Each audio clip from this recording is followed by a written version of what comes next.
This conference will now be recorded. Welcome. Good morning, partners. Good morning, all.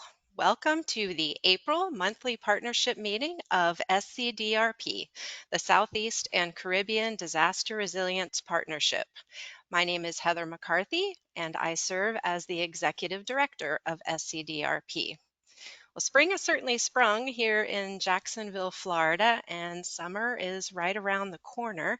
Can you even believe that we flip our calendars over to May next week? Time is flying by, and I thank you for taking the time to join us today. If you would, please type your name, affiliation, and location into the chat box. The chat box serves as a record of attendance, and it also allows the rest of us to say a virtual hello and start to build connections with one another. So as a side note, I love it when y'all turn your cameras on. I like seeing your faces, your surroundings, your work. I think that it creates an interactive atmosphere for the partnership. Um, Now, of course, I know everyone doesn't feel that same way about cameras, so we will ask our super speaker for his preference and follow his wishes at that time. But for now, please feel free to leave your cameras on, and a warm welcome to each of you. Here's a look at today's meeting. We have a busy summer and fall ahead of us here at SCDRP. Our next two monthly partnership meetings will diverge from the typical format. May 25th is reserved for strategic planning, and June 22nd is tentatively reserved for a discussion of funding opportunities. Then today we will hear from our super speaker, and we will round out today's meeting with a look ahead. We are updating our web-based content management software, and we are developing an online member portal and member directory. And then lastly, today we will have plenty of time for partner sharing. There is so much activity and opportunities happening in resilience planning, and I am so excited to hear from you. So this is a year of substantial growth and activity with SCDRP and within the communities in the southeastern states and wider Caribbean. This is an exceptional time, I don't need to tell you, to be working in resilience and recovery. There are tremendous opportunities on the horizon, but also enormous amounts of work to be done. So here at SCDRP, our approach is a grassroots coalition responsive to the needs on the ground. So SCDRP doesn't do the work on the ground, but rather we are the partnership, a framework for enhanced regional communication, collaboration, and coordination. So SCDRP convenes for shared learning and encourages and catalyzes innovation by its members that work on the front lines. Our contribution is improving disaster recovery and climate change adaptation processes and outcomes. SCDRP recognizes that the scale of disasters and climate-related impacts faced in this region requires public and private organizations to reach beyond their individual mandates and their vested interests to protect and transform our high-risk communities. And the partnership reflects a deep commitment to collaboration from multiple sectors to share experiences, lessons, and best practices to strengthen the region's capacity to address common issues resulting from disasters and climate impacts.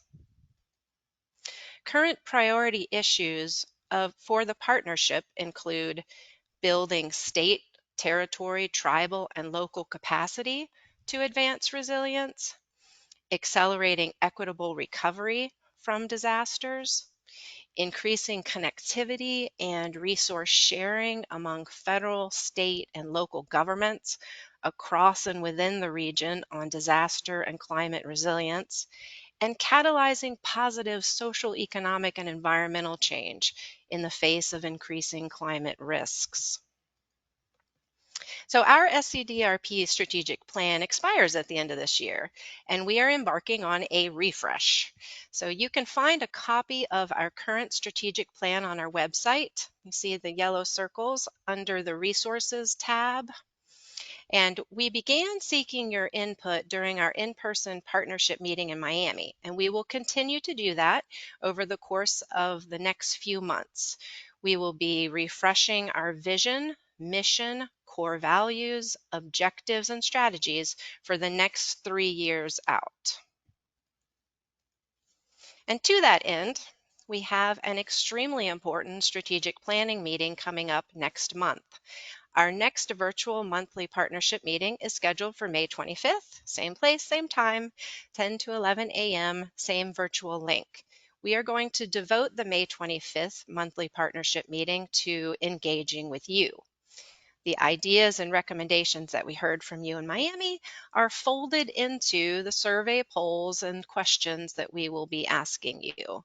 And next month, SCDRP staff and advisory board will be having an active, interactive exchange with you to solicit your feedback on the current strategic plan and our future directions and priorities.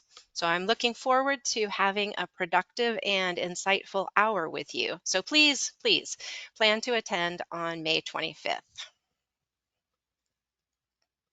And now it is my absolute pleasure to introduce to you today's super speaker, Wazim Mowla. Maybe you could wave, Wazim. He joins us from his office in Washington, D.C. Wazim will be providing us with an update on the U.S. Caribbean Partnership to address the Climate Crisis 2030, or PACC 2030. Wazim Mowla is the Associate Director of the Caribbean Initiative at the Adrienne Arsht Latin America Center at the Atlantic Council. He leads the development and execution of the initiative's programming, including the Financial Inclusion Task Force, the U.S. Caribbean Consultative Group, the PACC 2030 Working Group, and the Caribbean Energy Working Group. Since joining the Atlantic Council, Wazim has co-authored major publications on the strategic importance of sending U.S. COVID-19 vaccines to the Caribbean, strategies to address financial de-risking, and how the United States can advance new policies to support climate and energy resilience. As part of his work on the Caribbean, Wazim was called to provide congressional testimony to the U.S. House Financial Services Committee on financial de-risking. Wazim is also a non-resident scholar at Florida International University's Jack D. Gordon Institute for Public Policy in Miami, Florida, and is an affiliate of the Resident and Sustainable Islands Initiative at the Overseas Development Institute in the United Kingdom. Wazim is frequently called upon to brief U.S. and Caribbean government officials on the direction of U.S. Caribbean relations and Caribbean politics, economic development, financial inclusion, security cooperation, and energy security.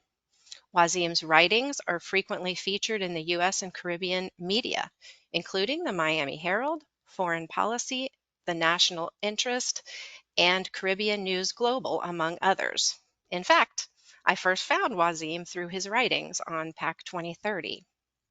He also writes a monthly column for the Guyanese newspaper Stabroek News on Guyana's foreign policy and its role in world affairs. Wazim holds bachelor's degrees in international relations and history and a master's degree in public policy from Florida International University, as well as a master's degree in comparative regional studies from American University. Wazim will not be using slides today. Is that correct, Wazim? That's correct. Okay, so everyone else, let's turn off our cameras. I will stop sharing, and let's mute ourselves, and let's give Wazim our full attention. It's my pleasure to introduce Wazim Mowla. Thank you, Heather, so much for the invitation to be a part of this meeting and give an update on PACC 2030, and just for some of the other conversations we've had and learning a little bit about the work that you do and some of the members do as well, I think is extremely important, not just for PAC 2030, but just for broader climate and energy resilience writ large. But unfortunately, I'm not in DC right now. I'm actually in Miami, participating in the Caribbean Renewable Energy Forum. So apologies for calling in from a hotel room, but nonetheless, really excited to be here and looking forward to giving this presentation, but also hopefully engaging in a quite substantive Q&A afterwards. I think going as I go through this presentation, it might make sense first for me to discuss a little bit about what the Atlantic Council is and the Caribbean Initiative.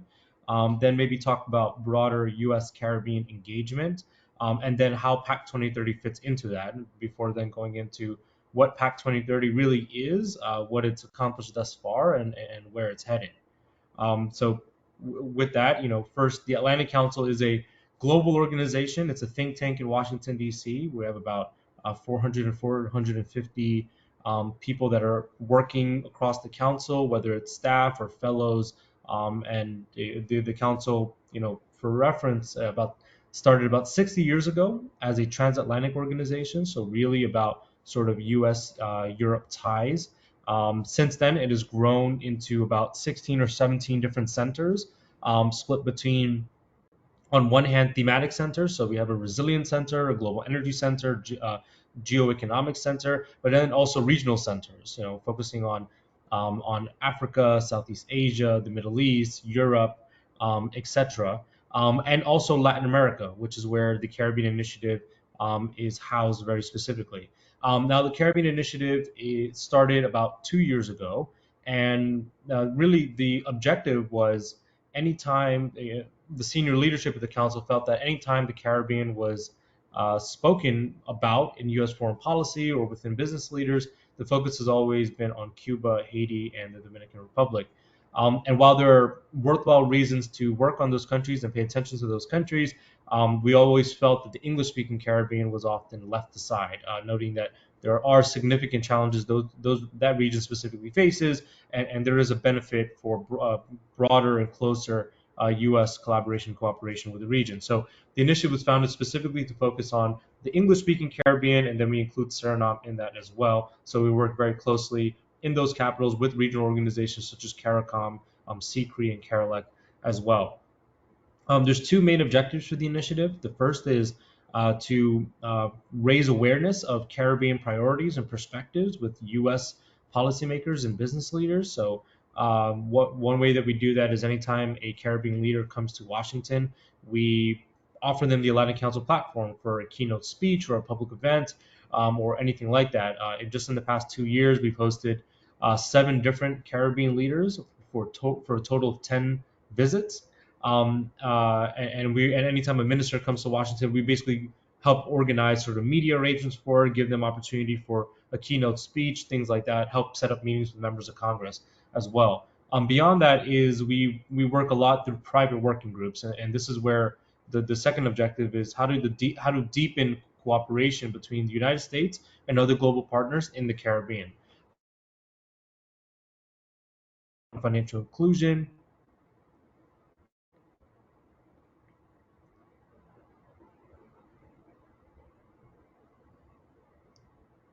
Hi, sorry, I think I lost connection. Heather, can you still hear me? I can still hear you. You did go out for a minute, but then you came back. Now Okay, I don't. sorry about that. The That's okay. Wi-Fi is spotty Oh, here. that's okay. Basically, what I'm saying is the Caribbean Initiative is really focused on addressing some of the main challenges in the region, but doing so in partnership with the United States, whether it's through government, whether it's through private sector, civil society. As Heather mentioned, as part of my introduction, we have a PAC 2030 working group. So really, how this works is we have a working group. It's private, off-the-record roundtables that we have convened people from the region, people from the U.S. to really be the intellectual arm for PAC 2030, and then use those ideas, put it in, whether it's in reports, put it into memos, and feed that into the U.S. government, into the Caribbean specifically, as a way to sort of shape and sort of make the policy a little bit more impactful and create it in a way that there can be some sort of implementation behind it. So what that means is that our relationships with governments, our relationships with the private sector are extremely important because, as I always say, it's not the Atlantic Council that is, or myself, that are sort of coming up with ideas to support things like PAC 2030. It's really about getting ideas from the region and letting it be a regional effort and a U.S. Caribbean collaborative effort to move these types of policies forward. So that's a little bit about the Atlantic Council, a little bit about the Caribbean Initiative. Um, when we think about PAC 2030, I think it's a very vague sort of policy, or maybe an approach by the United States, and I think it's important to sort of put that into context of broader U.S. Caribbean relations. Historically, U.S. relations with the Caribbean has had limited continuity.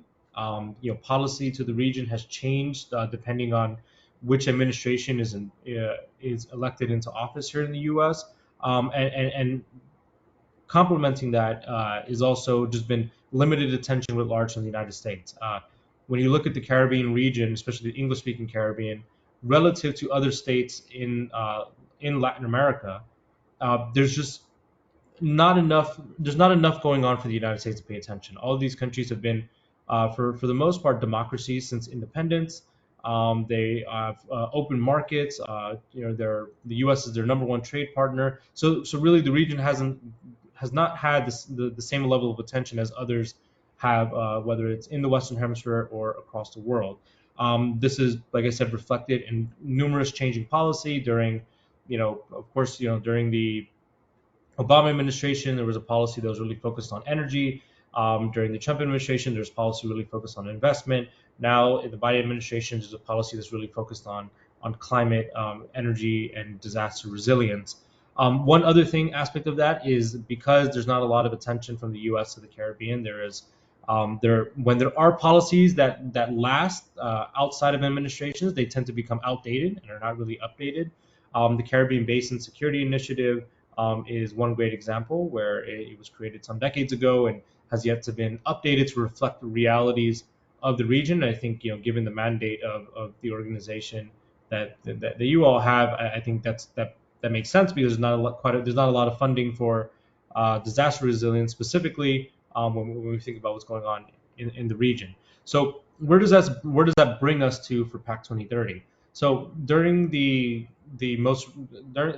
currently during the Biden-Harris administration, one thing that we've seen, and maybe not because of specifically intent only on the U.S. part or on the Caribbean part, but really because of the way things have changed globally, with energy security becoming more important, with climate resilience and climate adaptation and mitigation efforts becoming more pronounced and having a more global profile. We're starting to see greater alignment between U.S. priorities and Caribbean priorities. And like I said, that goes back to the climate and energy space. So what that meant is it created this sort of space for the U.S. to now announce a policy, the U.S. Caribbean Partnership to Address the Climate Crisis 2030, really to focus on climate and energy resilience in the region. And I'll note that from the Atlantic Council standpoint, we worked with the U.S. State Department, we worked with Caribbean governments on sort of the creation of what parts of the creation of what PAC 2030 would look like, convening lots of Caribbean government officials and private sector leaders over the course of 4 months to really get an understanding of what is it that they want and what is it that they need help with, if there were to be a policy that comes out of the United States. So at last year, about in early June, at the Summit of the Americas, which were held in LA, the Vice President Kamala Harris announced PAC 2030, and really it was supposed to be this complete overhaul of U.S. policy to the region. Now, I'm using policy, but it's not probably the correct word. What's really important to think about for PAC 2030 is that it's not a policy. It's not something that has funding attached to it. It's more of an approach or a framework to the Caribbean. And on one hand, that can be troublesome because there might not be a lot of direction headed towards the region with regard to PAC 2030's objectives, and I'll go into what PAC 2030 is in a little bit. But what might be important, especially for this group, is because it is a framework, it is an approach. There's a lot of flexibility in it that allows different organizations to almost look at what the objectives of PAC 2030 are and craft it to your own specific mission. So, I mean, one thing that I've seen across the board is that a lot of organizations are already doing the work of PAC 2030. It's just not being called PAC 2030 because the work that they've done predates the announcement of PAC 2030 or the origination of it very specifically. So I think that's one sort of bottom line thing that's really important to definitely keep in mind.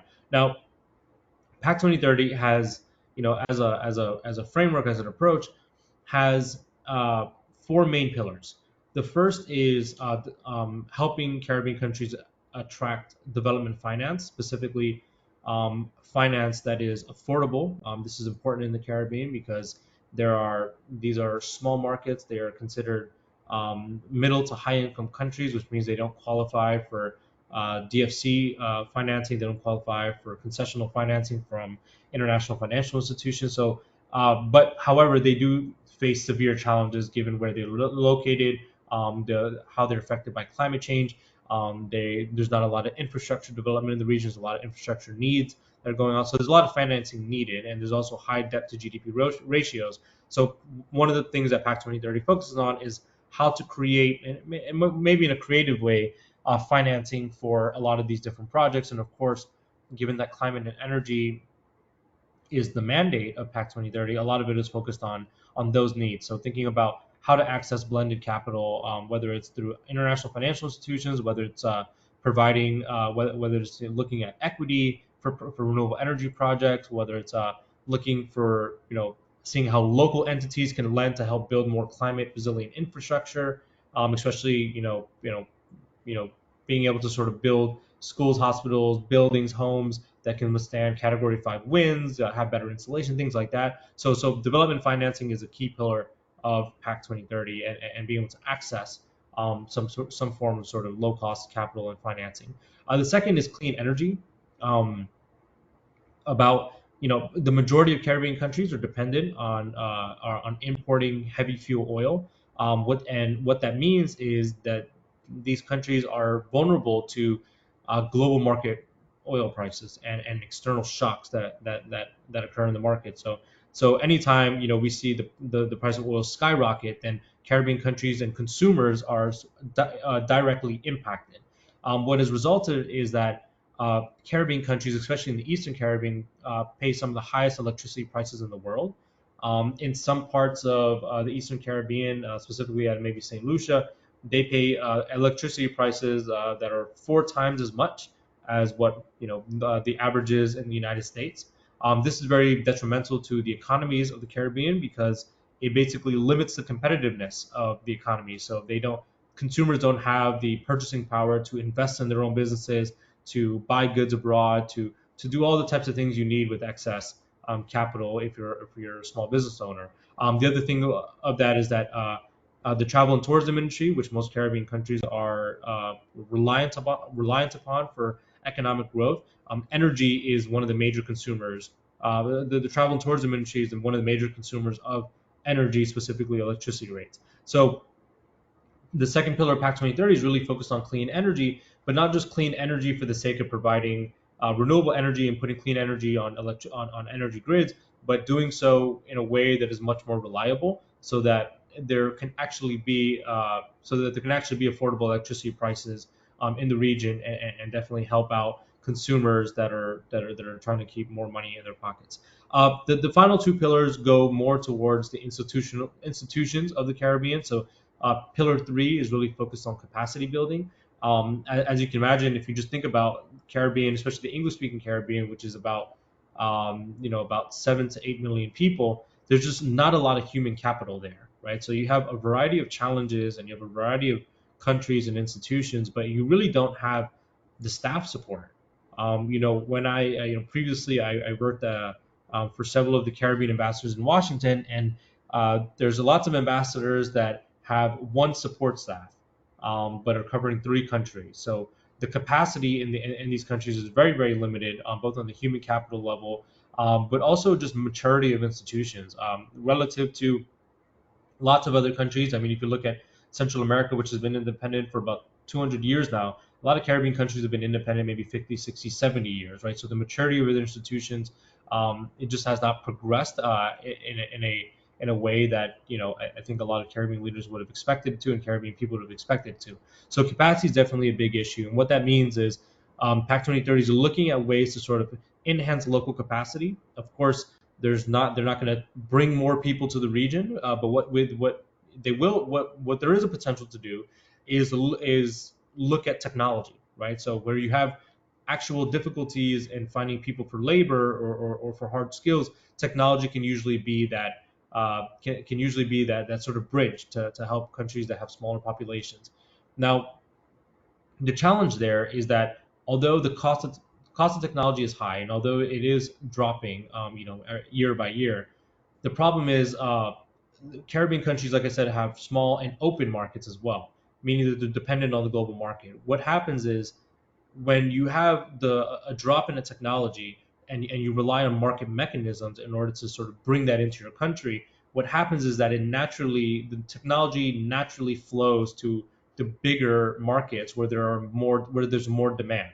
Of course, in the Caribbean, that puts them at a significant disadvantage, which means that there needs to be some sort of government intervention, at least on the Caribbean part and on the U.S. side of things, in order to redirect the flow of technology, especially low cost ones, back into the Caribbean in order to sort of enhance local capacity. And then the final aspect of PAC 2030, Pillar 4, is really about collaboration. Is really about, and like I said, PAC 2030 is a very vague framework. And my interpretation of collaboration, and this is something we're doing through our PAC 2030 working group, is how to, at some level, government to government relations is bureaucratic. I've already talked about some of the issues before, earlier, about how there's limited continuity in policy. So one thing that I think PAC 2030 can do well with Pillar 4 is building these sort of subnational relationships, or what I call micro relationships. So I mean, the reason I reached out to Heather in the first place is because when I was looking at these instances of building these sort of micro relationships between the U.S. and the Caribbean, is because this organization is an exact sort of example of what this relationship could be like, bridging a smaller portion of the U.S. with the Caribbean around a shared common topic. So one of the things PAC 2030 I will hope will try to do, and one thing that we're definitely working on, is how do we replicate the model that you guys have right now? For example, Florida International University is opening up a campus in Barbados, right? So that's a way to sort of have a transfer of skills and knowledge from one educational institution into an entire Caribbean country. How do mayors and governors in the United States build relationships in the Caribbean? How do we, same thing with FIU, educational institutions have a way to sort of have a transfer of knowledge and skills that goes beyond sort of the politics of the day, both in the U.S. and the Caribbean. So so the collaboration side and then on Pillar 2, on the capacity building side, is really the institutional side of things. And then the first two pillars are really on the sort of financing and the technical assistance side of things as well. Now, although in theory PAC 2030 it seems a fantastic sort of approach from the U.S. and really does speak to a lot of the needs of the region, there are two or three challenges there. First is there has been limited follow-up from the U.S. side about PAC 2030 into the region. So when we speak to a lot of people in the Caribbean, their perception of it is, okay, this is just another policy announced by the U.S. There's been no follow-up. We really don't even know what's going on. One of our main partners of our Caribbean Energy Working Group, our PAC 2030 Working Group, is SCDMA. I'm sure some of you guys are familiar with the Caribbean Disaster Emergency Management Agency, and they've told us point blank that they heard about PAC 2030 once, but in the years since, they haven't heard from them again. One of the so the regional perception of PAC 2030 is, I'm not going to say it's bad, but it's definitely not positive at the moment. So there needs to be a lot of work done on the U.S. maybe public diplomacy side on sort of integrating PAC 2030 into sort of the broader relationship with Caribbean countries and Caribbean institutions. The second challenge is, right now there's no financing attached to PAC 2030. So I went through all the different pillars, and although they hopefully they all sound great, the first question that the U.S. will always get from the Caribbean is, well, how are we going to pay for this? Is there any sort of money attached to it? Because if not, it just remains something that is on paper. So that's been a significant challenge, which leads into the third challenge, which is There's not a lot of deliverables. There are ideas that are part of PACC 2030 and statements as part of PACC 2030, but there's not a lot of specific deliverables at the moment for PACC 2030. And while this is a challenge, as I said, going back earlier, it is also an opportunity to take a look at some of the ideas that are coming out of PACC 2030 and seeing how it can be molded into the institutions that are already maybe doing some of the similar work.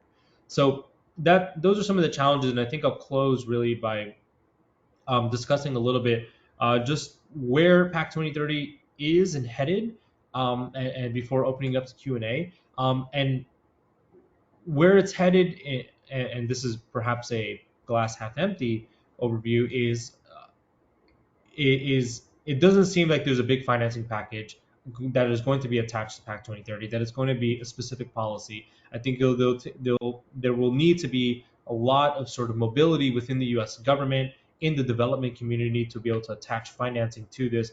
And right now, that doesn't seem to be on the horizon. Other than that, it's where it should be headed, I think, is there needs to be more support from members of Congress. Like I said, I believe that PACC 2030 touches on the right things in the region, specifically on climate change and on energy security. But it cannot be that if there is a change in administration next year or in the next 4 years or 5 years, that PACC 2030 goes away and we have a completely different policy from the U.S. Being able to codify this through Congress, also being able to get appropriations, I think is going to be extremely essential, as will institutions like this and others that are similar, to be able to take on PACC 2030 as a mandate and be able to give it the sort of long-term lifeline that it really needs. So with that, just wanted to give that brief overview of PACC 2030, what are some of the challenges, where it might be heading. Would love to hear from those of you that are on this call. Happy to answer any sort of questions.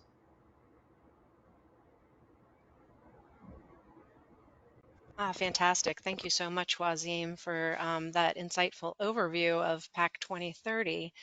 At this time, we have, I'll say, about 10 minutes or so for questions, comments from you. Feel free to raise your real hand, your virtual hand, or type your question into the chat box. When you do, don't forget to unmute yourself. Feel free to turn on your camera. Questions?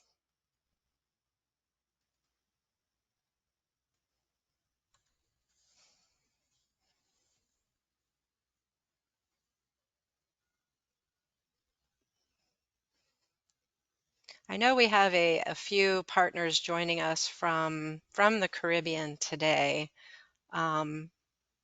If you would chime in, tell us, have you heard of PACC 2030? Have you heard of any projects that particularly target capacity building? I see Jim Murley, you have your hand up. Go ahead, Jim. You're still, there we go. I'm good. Well, good morning. Thank you very much, Wazim, for the presentation. I'm actually was typing out a text to you. So you'll see I have 786 texts come in. And I'm here in Miami also. I'm with Miami-Dade County's Office of Resilience. And we had the pleasure of hosting the project's annual meeting and had blended some Caribbean input into that meeting. And I know our mayor, Wazim Kava, would very much like to explore further opportunities. Certainly working through SCDRP, and our universities were co-located, as you know, with many of the partners you've already mentioned. So thank you for the presentation, and I hope we can connect some point in the future. Thank you. Absolutely, and looking forward to that text message. Thank you, Jim. I see a hand raised by Catherine Childs in the Cayman Islands. Catherine.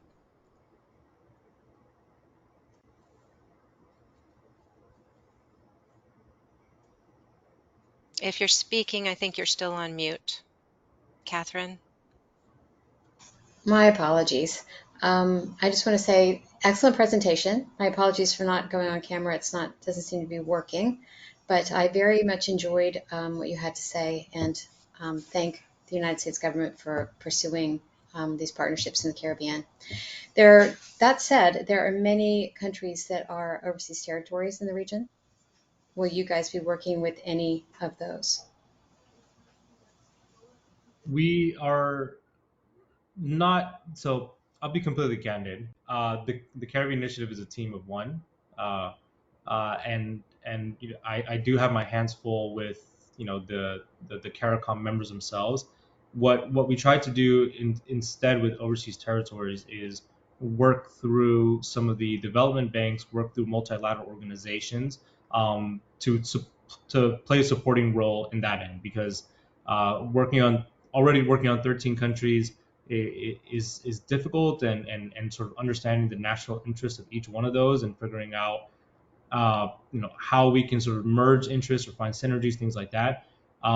It is definitely a challenge. However, it doesn't mean that I don't want to work with overseas territories, and I think that just off, speaking to you right now, I'm realizing that maybe PAC 2030 needs to be expanded to include overseas territories as part of its mandate. It's really focused on CARICOM countries and the Dominican Republic.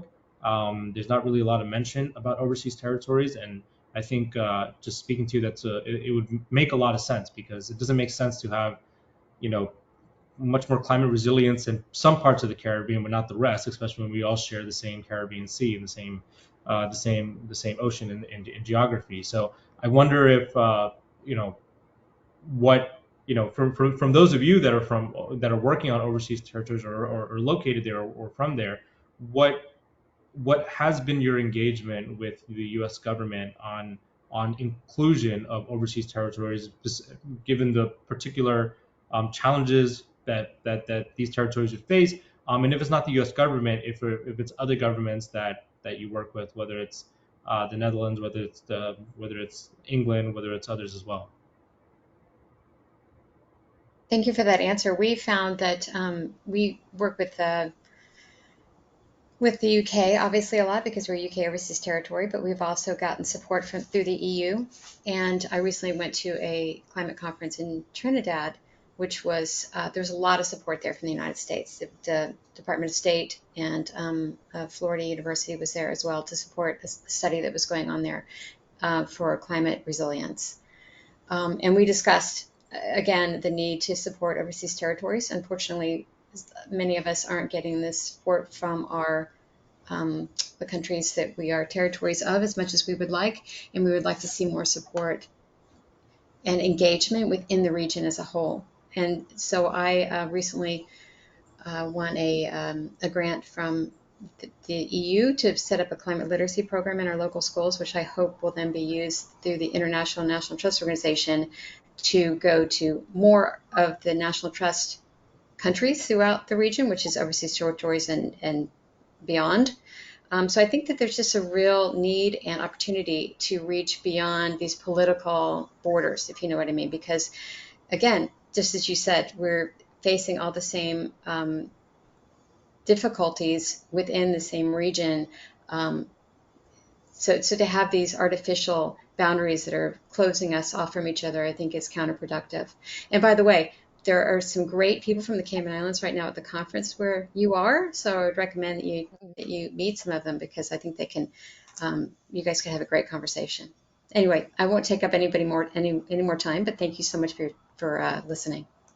No, no, it's great. It's great that you mentioned that, because I actually, looking at my calendar, I see I'm actually meeting with Karen Ford, um, who I believe is from Cayman Islands. So Perfect. That's wonderful. hopefully this means that I can raise this issue directly with her, and we can think through and get back to you and think through some ways that the overseas territories can be included in PAC 2030. Something that we're workshopping right now at the Caribbean Initiative is how to take PAC 2030 beyond the United States itself. I think that, I'm a Caribbean American, so sometimes I wear the U.S. hat, sometimes I wear the Caribbean hat. And on the Caribbean side, something I've seen a lot is they're always expecting the U.S. to sort of come with a policy, foot the bill for it.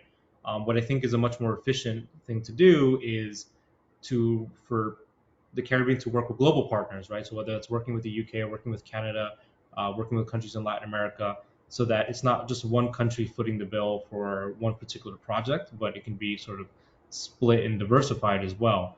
And it seems that overseas territories, that makes the most amount of sense, is being able to expand PAC 2030 to also include governments like the UK and others to be a part of this. And by doing so, meaning that they will then have more skin in the game and feel a little bit more obligated to sort of pay a little bit more attention to what's going on in the region.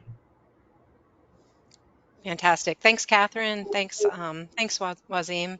I see two more hands up, and we're a little short on time. Let's go with Vamsi's question next.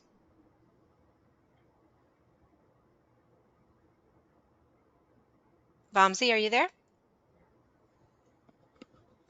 Oh, I'm here. I'm sorry, I was muted. That was a great presentation, Wazim. Thank you so much for bringing to our notice this wonderful initiative. Heather, I apologize. My camera is not working with this GoToMeet for some reason. I'm not able to show my face. That's okay. But so one question that I did have, Wazim, you mentioned that there's like not a mechanism in place right now for funding, but is there an initiative to pull together funding resources from other programs, other parts of the world to have some sort of common website or forum where that sort of information can be collected so that people who are interested in working on issues in this region can go there and use that as a resource to look at opportunities and formulate collaborations. I guess a part of that is what SCDRP is all about, but I'm just wondering if you have any sort of initiative like that going on. So right now at the moment, the answer is unfortunately no. But like I said, with PAC 2030 being um, so early on as a policy and so flexible, there's opportunity really to create anything. And one thing, I haven't, I'm in the earliest stages of this, but I have conversation. I've been starting to have conversations about creating something like a PAC 2030 summit as a way to, and the reason is that all of you that are on the call to be able to have you participate, not just to participate in general, but you all are already doing the work, is what I'm saying, of what PAC 2030 is doing. This idea of PAC 2030 didn't materialize out of thin air. It's something that is being done on a day-to-day basis, and I think that there's a lot that the U.S. government can learn from the work that you guys are doing, and almost like lessons learned to translate into its own policy.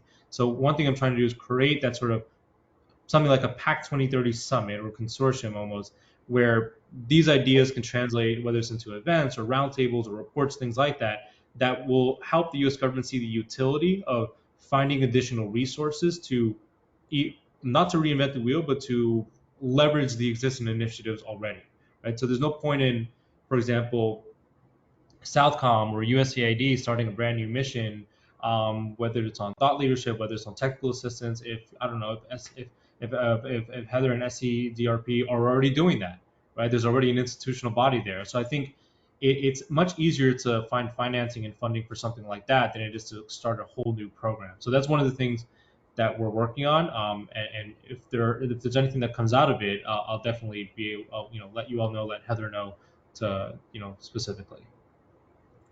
Thank you so much. Very good. Thanks, Vamsi. And one final question from Brian Johnson. Brian. Yes, am I coming in? Yes, we hear you.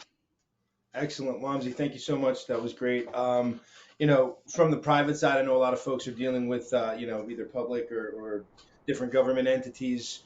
What we've been having some success with, and it's young for us, is going through the Department of Commerce with U.S. Commercial Services, trying to find out what kind of partnerships we can make. We've had some great reaches out to the EU and over the pond there. We've not had much in the islands yet, but we've done work there, but a little bit different from what we do here.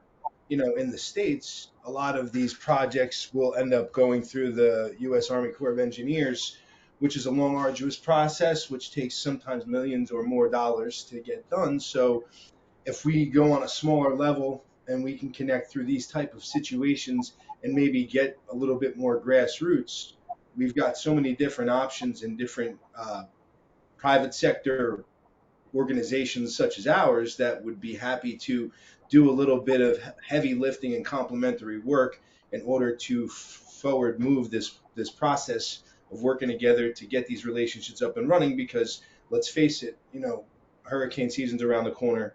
Things are not getting better from a flood and storm perspective. So if we continue to foster these relationships and have these smaller groups where we can get to the front lines quicker, I think we stand a great shot. Yeah, absolutely. I mean, I think, did you mention you're from the private sector? I am. So one thing that PAC 2030 does not include is room for the private sector, which I think, and to the credit of the U.S. government, that is something they completely realize now. I can share later. I released a report last year on PAC 2030, and one of my specific recommendations was inclusion of the private sector. I think that given the politics in the region, just politics everywhere, just regulation, things like that, it's very difficult to move things forward, as you've already mentioned. There's a lot of long bureaucratic processes. Private sector has a lot more flexibility, not just in movement, but also in the ability to scale initiatives. So if you find something works in one area, you can definitely scale it at a much faster rate than the U.S. government can in different organizations, right? And it also means because you can find your own seed capital, you can access different consortiums, things like that. So private sector is not involved right now. It's one thing that definitely needs to be pushed. I think one on the Caribbean side, there's interest from the private sector. I think where the real challenge might be is what is the interest of the private sector in the U.S. Because of, Okay. one of the things there are other countries that are working in the Caribbean. For example, China has a big footprint in the Caribbean.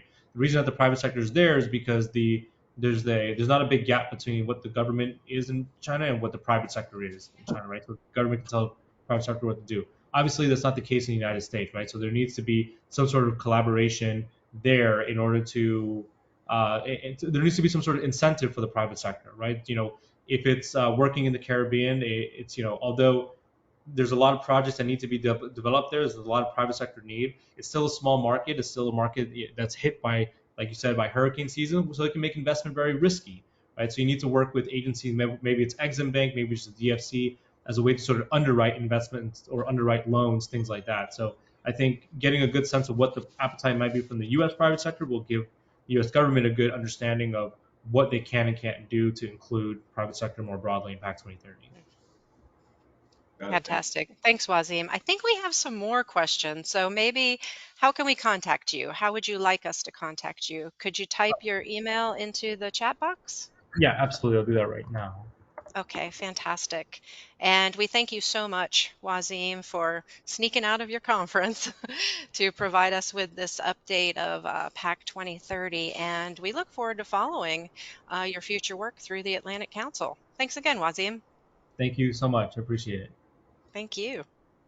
And now we have just a few more minutes. I'm going to share my screen again and run through a few more announcements. Okay, thank you, Wazim. So let's look ahead for just a few minutes. You can see in order to better accommodate our growing partnership, we're making some behind the scenes updates. We're going to have a new online member portal and a new online member directory. And that directory will help you make connections within SCDRP. It'll help you better find each other, whether you're working on a joint project or looking to pull partners for a proposal. Speaking of proposals, funding announcements abound, and we expect more this summer. While it is amazing to see this much funding coming forth for endeavors that are meant to prepare our communities for natural disasters, this also represents an enormous responsibility to ensure that the money actually meets the needs on the ground and deep in our community, all of our communities. So this is where networks of people from different sectors with different expertise and resources can help each other out. And SCDRP is here to connect partners with project ideas and funding opportunities. So do you have an idea to advance regional resilience? Do you need collaborators for an upcoming proposal? Please submit your project sketches on this Google form. You can scan the QR code on your computer right now, or you can also find the link in our most recent SCDRP newsletter. And then through our partnership, we can work together to best utilize these upcoming funding opportunities. And now let's hear from you. We don't have too much time left. We had a great conversation going. So let's type into the chat box your announcements. I know there's lots of events coming up. Any call for proposals that you are associated with, announcements, job opportunities. And I think what we should do is gather all of your announcements in the chat box, and then we will incorporate them into our next email newsletter. And remember, you can always reach us through scdrp@socorro.org. That's a generic email that goes to all of us. And at the end today, I'm going to give you some time to type. At the end of today, we will download the chat box following the meeting and share your resources in the next newsletter. So this concludes our April monthly partnership meeting. Please email us if you would like to share an announcement in our next newsletter. A special thank you to our super speaker, Wazim Mowla from the Atlantic Council, and a special thank you to you for joining us today and your continued contributions to the Southeast and Caribbean Disaster Resilience Partnership.